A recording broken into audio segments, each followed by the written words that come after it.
B2, NMAX, Aerox pala. Dito. Pinasok na yung kulant na ng langis.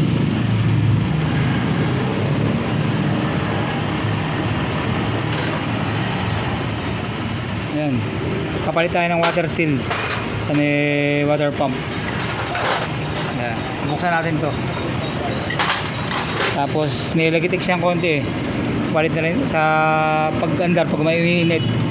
Na-discover namin yung bearing dito sa may cam sa loob.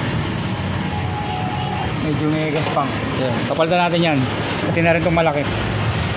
Ayan. Okay, ayos na. Ito lang po yan. Shoutout nga pala sa pamilya ko. Ingat kayo dyan. Okay. Shoutout sa mga Cardionano. Ayos na.